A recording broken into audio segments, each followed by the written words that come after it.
Good morning.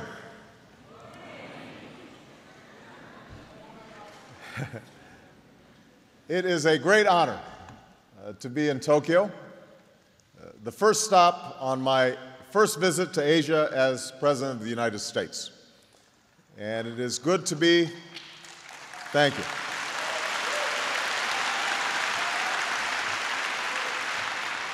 It is good to be among so many of you, Japanese, and I see a few Americans here,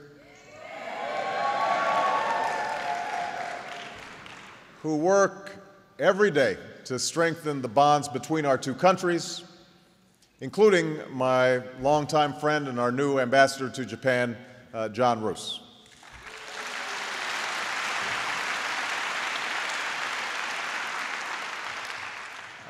It is wonderful to be back in Japan. Some of you may be aware that when I was a young boy, my mother brought me to Kamakura, where I looked up at that centuries-old symbol of peace and tranquility, the great bronze Amida Buddha. And as a child, I was more focused on the matcha ice cream. And I want to thank Prime Minister Hatoyama for sharing some of those memories with more ice cream last night at dinner. Thank you very much.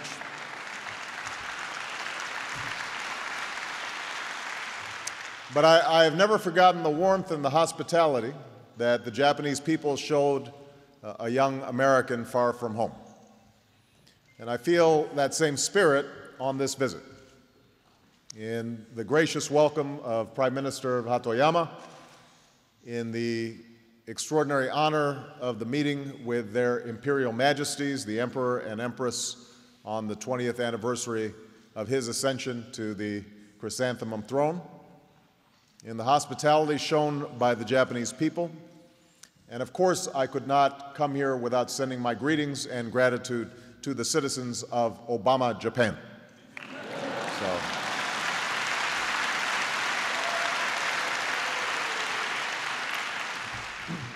Now, I am beginning my journey here for a simple reason. Since taking office, I have worked to renew American leadership and pursue a new era of engagement with the world based on mutual interests and mutual respect. And our efforts in the Asia-Pacific will be rooted, in no small measure, through an enduring and revitalized alliance between the United States and Japan. From my very first days in office, we have worked to strengthen the ties that bind our nations. The first foreign leader that I welcomed to the White House was the Prime Minister of Japan. And for the first time in nearly 50 years, the first foreign trip by an American Secretary of State, Hillary Clinton, was to Asia, starting in Japan.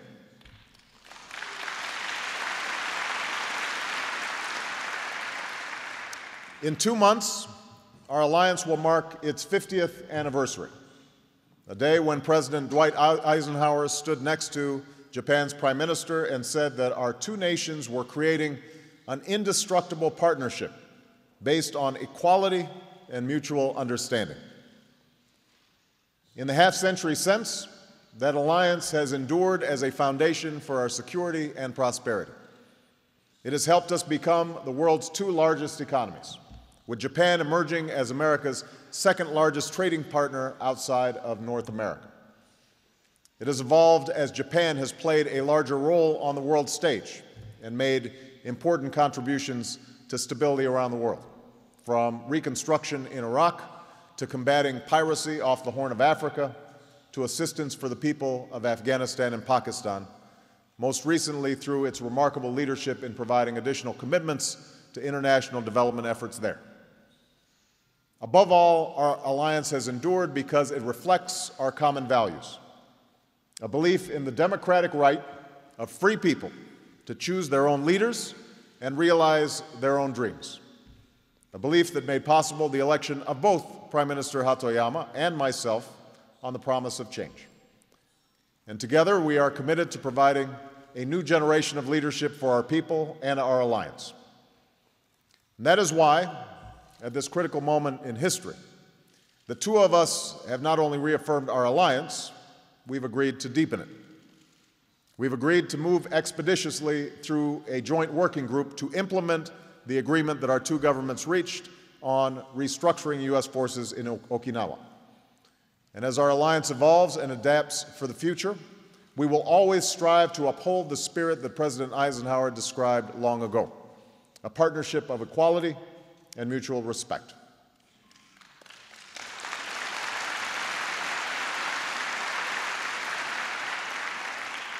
But while our commitment to this region begins in Japan, it doesn't end there. The United States of America may have started as a series of ports and cities along the Atlantic Ocean, but for generations we have also been a nation of the Pacific. Asia and the United States are not separated by this great ocean. We are bound by it. We are bound by our past, by the Asian immigrants who helped build America, and the generations of Americans in uniform who served and sacrificed to keep this region secure and free. We are bound by our shared prosperity, by the trade and commerce upon which millions of jobs and families depend. And we are bound by our people, by the Asian Americans who enrich every segment of American life, and all the people whose lives, like our country's, are interwoven. My own life is a part of that story. I am an American president who was born in Hawaii and lived in Indonesia as a boy. My sister Maya was born in Jakarta and later married a Chinese Canadian. My mother spent nearly a decade working in the villages of Southeast Asia, helping women buy a sewing machine or an education that might give them a foothold in the world economy. So the Pacific Rim has helped shape my view of the world. And since that time, perhaps no region has changed as swiftly or dramatically. Controlled economies have given way to open markets. Dictatorships have become democracies. Living standards have risen while poverty has plummeted.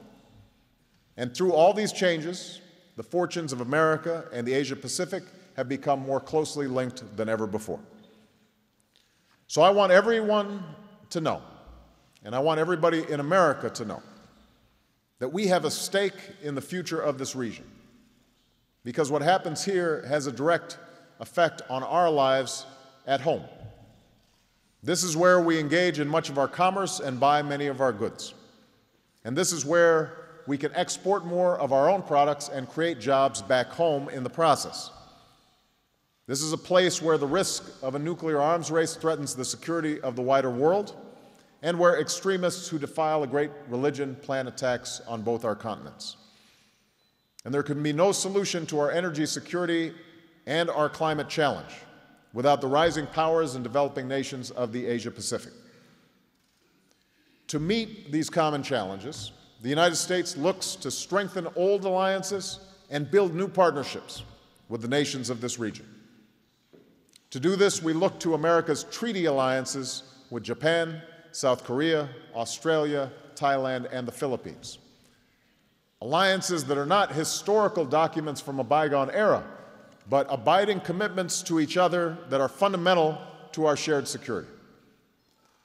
Now, these alliances continue to provide the bedrock of security and stability that has allowed the nations and peoples of this region to pursue opportunity and prosperity that was unimaginable at the time of my first childhood visit to Japan.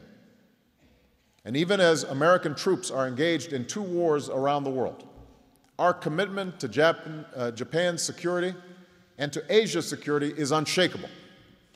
And it can be seen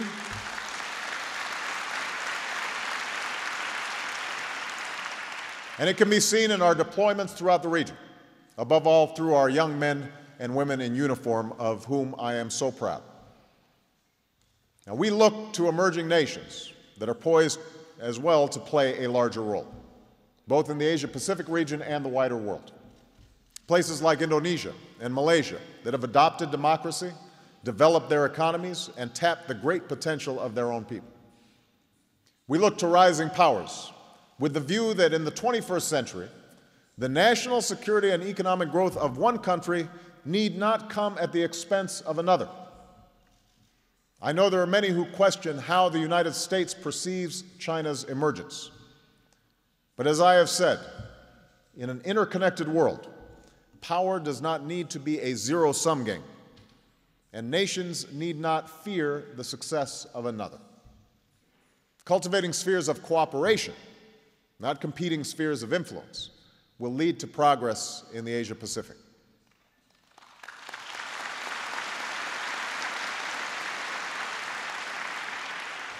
Now, as with any nation, America will approach China with a focus on our interests.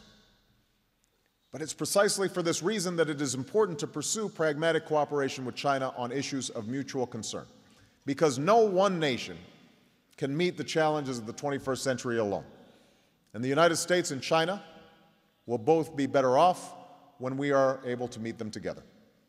That's why we welcome China's effort to play a greater role on the world stage, a role in which their growing economy is joined by growing responsibility.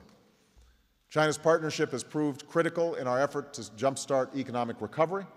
China has promoted security and stability in Afghanistan and Pakistan, and it is now committed to the global non-proliferation regime and supporting the pursuit of denuclearization of the Korean Peninsula.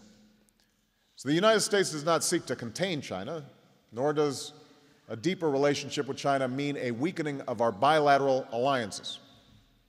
On the contrary, the rise of a strong and prosperous China can be a source of strength for the community of nations. And so in Beijing and beyond, we will work to deepen our strategic and economic dialogue and improve communication between our militaries. Of course, we will not agree on every issue, and the United States will never waver in speaking up for the fundamental values that we hold dear, and that includes respect for the religion and cultures of all people, because support for human rights and human dignity is ingrained in America. But we can move these discussions forward in a spirit of partnership rather than rancor.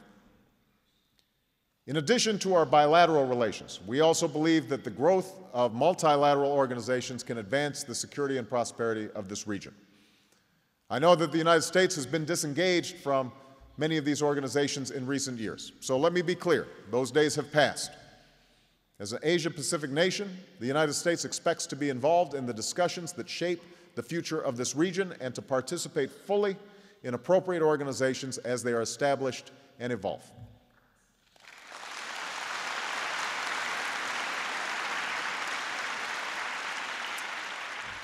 That is the work that I will begin on this trip. The Asia-Pacific Economic Cooperation Forum will continue to promote regional commerce and prosperity, and I look forward to participating in that forum this evening. ASEAN will remain a catalyst for Southeast Asian dialogue, cooperation, and security, and I look forward to becoming the first American president to meet with all 10 ASEAN leaders.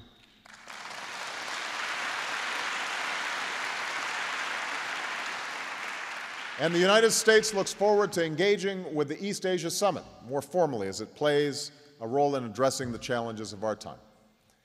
We seek this deeper and broader engagement because we know our collective future depends on it. And I'd like to speak for a bit about what that future might look like and what we must do to advance our prosperity, our security, and our universal values and aspirations.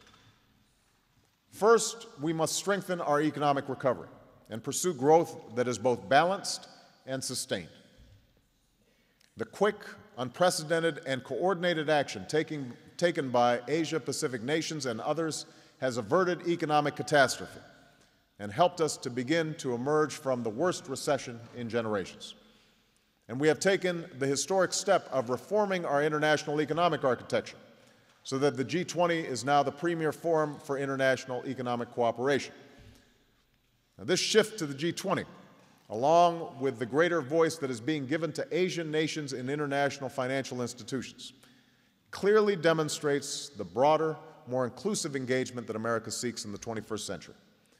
And as a key member of the G8, Japan has and will continue to play a leading and vital role in shaping the future of the international financial architecture.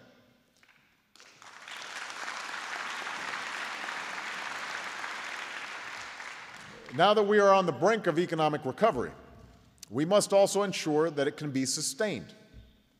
We simply cannot return to the same cycles of boom and bust that led to a global recession. We can't follow the same policies that led to such imbalanced growth. One of the important lessons this recession has taught us is the limits of depending primarily on American consumers and Asian exports to drive growth. Because when Americans found themselves too heavily in debt or lost their jobs and were out of work, demand for Asian goods plummeted. When demand fell sharply, exports from this region fell sharply. Since the economies of this region are so dependent on exports, they stopped growing, and the global recession only deepened. So we have now reached one of those rare inflection points in history where we have the opportunity to take a different path. And that must begin with the G20 pledge that we made in Pittsburgh to pursue a new strategy for balanced economic growth. I'll be saying more about this in Singapore, but in the United States, this new strategy will mean that we save more and spend less, reform our financial systems, reduce our long-term deficit and borrowing. It will also mean a greater emphasis on exports that we can build, produce, and sell all over the world. For America, this is a jobs strategy. Right now, our exports support millions upon millions of well-paying American jobs. Increasing those exports by just a small amount has the potential to create millions more. These are jobs making everything from wind turbines and solar panels to the technology that you use every day. For Asia, striking this better balance will provide an opportunity for workers and consumers to enjoy higher standards of living that their remarkable increases in productivity have made possible. It will allow for greater investments in housing and infrastructure and the service sector. And a more balanced global economy will lead to prosperity that reaches further and deeper. For decades, the United States has had one of the most open markets in the world, and that openness has helped to fuel the success of so many countries in this region and others over the last century. In this new era, opening other markets around the globe will be critical not just to America's prosperity, but to the world's as well. Now, an integral part of this new strategy is working towards an ambitious and balanced Doha agreement. Not any agreement, but an agreement that will open up markets and increase exports around the world. And we are ready to work with our Asian partners to see if we can achieve that objective in a timely fashion. And we invite our regional trading partners to join us at the table. We also believe that continued integration of the economies of this region will benefit workers, consumers, and businesses in all our nations. Together with our South Korean friends, we will work through the issues necessary to move forward on a trade agreement with them. The United States will also be engaging with the Trans-Pacific Partnership countries with the goal of shaping a regional agreement that will have broad-based membership and the high standards worthy of a 21st century trade agreement. Working in partnership, this is how we can sustain this recovery and advance our common prosperity. But it's not enough to pursue growth that is balanced. We also need growth that is sustainable for our planet and the future generations that will live here. Already, the United States has taken more steps to combat climate change in 10 months than we have in our recent history by embracing the latest science,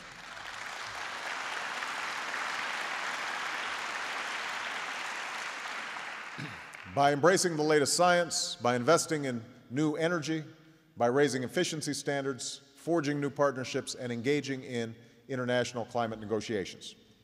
In short, America knows there is more work to do, but we are meeting our responsibility and will continue to do so. And that includes striving for success in Copenhagen. I have no illusions that this will be easy, but the contours of a way forward are clear. All nations must accept their responsibility. Those nations like my own, who have been the leading emitters, must have clear reduction targets. Developing countries will need to take substantial actions to curb their emissions, aided by finance and technology. And there must be transparency and accountability for domestic actions. Each of us must do what we can to grow our economies without endangering our planet, and we must do it together.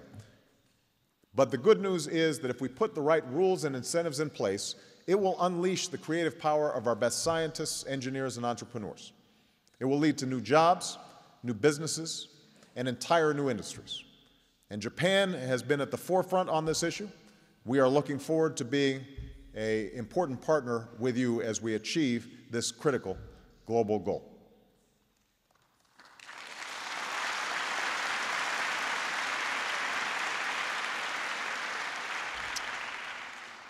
Yet even as we confront this challenge of the 21st century, we must also redouble our efforts to meet a threat to our security that is the legacy of the 20th century, the danger posed by nuclear weapons. In Prague, I affirmed America's commitment to rid the world of nuclear weapons and laid out a comprehensive agenda to pursue this goal.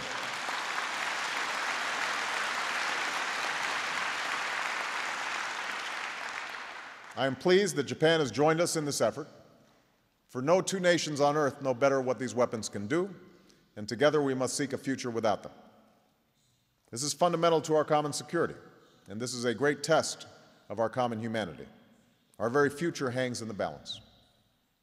Now, let me be clear. So long as these weapons exist, the United States will maintain a strong and effective nuclear deterrent that guarantees the defense of our allies, including South Korea and Japan.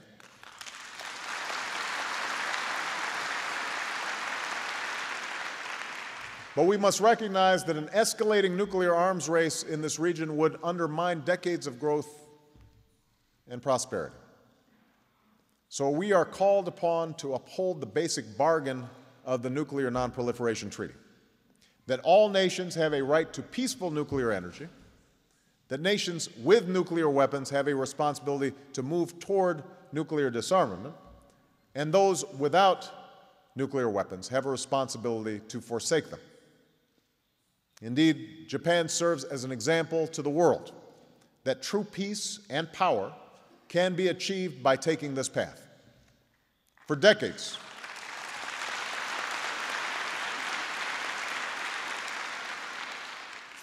Japan has enjoyed the benefits of peaceful nuclear energy while rejecting nuclear arms development.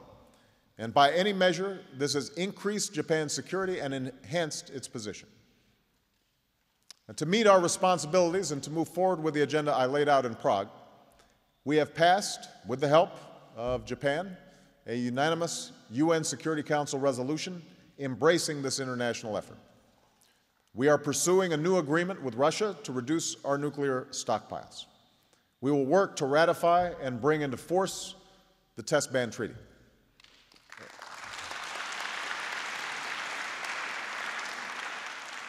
And next year at our Nuclear Security Summit, we will advance our goal of securing all the world's vulnerable nuclear materials within 4 years. Now, as I've said before, strengthening the global non-proliferation regime is not about singling out any individual nations. It's about all nations living up to their responsibilities. That includes the Islamic Republic of Iran, and it includes North Korea. For decades, North Korea has chosen a path of confrontation and provocation, including the pursuit of nuclear weapons. It should be clear where this path leads. We have tightened sanctions on Pyongyang. We have passed the most sweeping UN Security Council resolution to date to restrict their weapons of mass destruction activities. We will not be cowed by threats, and we will continue to send a clear message through our actions and not just our words. North Korea's refusal to meet its international obligations will lead only to less security, not more. Yet there is another path that can be taken, working in tandem with our partners, supported by direct diplomacy. The United States is prepared to offer North Korea a different future. Instead of an isolation that has compounded the horrific repression of its own people, North Korea could have a future of international integration. Instead of gripping poverty, it could have a future of economic opportunity, where trade and investment and tourism can offer the North Korean people the chance at a better life. And instead of increasing insecurity, it could have a future of greater security and respect. This respect cannot be earned through belligerence. It must be reached by a nation that takes its place in the international community by fully living up to its international obligations. So the path for North Korea to realize this future is clear: a return to the six-party talks, upholding previous commitments, including a return to the Nuclear Non-Proliferation Treaty and the full and verifiable denuclearization of the Korean Peninsula. And full normalization with its neighbors can also only come if Japanese families receive a full accounting of those who have been abducted. These are all steps that can be taken by the North Korean government. These are all steps that can be taken by the North Korean government if they are interested in improving the lives of their people and joining the community of nations. And as we are vigilant in confronting this challenge, we will stand with all of our Asian partners in combating the transnational threats of the 21st century by rooting out the extremists who slaughter the innocent and stopping the piracy that threatens our sea lanes, by enhancing our efforts to stop infectious disease and working to end extreme poverty in our time, and by shutting down the traffickers who exploit women, children, and migrants, and putting a stop to this scourge of modern-day slavery once and for all. Indeed, the final area in which we must work together is in upholding the fundamental rights and dignity of all human beings. The Asia-Pacific region is rich with many cultures. It is marked by extraordinary traditions and strong national histories. And time and again, we have seen the remarkable talent and drive of the peoples of this region in advancing human progress. Yet this much is also clear. Indigenous cultures and economic growth have not been stymied by respect for human rights. They have been strengthened by it. Supporting human rights provides lasting security that cannot be purchased in any other way. That is the story that can be seen in Japan's democracy, just as it can be seen in America's democracy. The longing for liberty and dignity is a part of the story of all peoples. For there are certain aspirations that human beings hold in common. The freedom to speak your mind and choose your leaders, the ability to access information and worship how you please, confidence in the rule of law, and the equal administration of justice. These are not impediments to stability. They are the cornerstones of stability. And we will always stand on the side of those who seek these rights. That truth, for example, guides our new approach to Burma. Despite years of good intentions, neither sanctions by the United States nor engagement by others succeeded in improving the lives of the Burmese people. So we are now communicating directly with the leadership to make it clear that existing sanctions will remain until there are concrete steps toward democratic reform.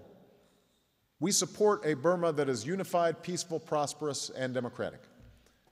And as Burma moves in that direction, a better relationship with the United States is possible. There are clear steps that must be taken. The unconditional release of all political prisoners, including Aung San Suu Kyi, an end to conflicts with minority groups, and a genuine dialogue between the government, the democratic opposition, and minority groups on a shared vision for the future. That is how a government in Burma will be able to respond to the needs of its people. That is the path that will bring Burma true security and prosperity.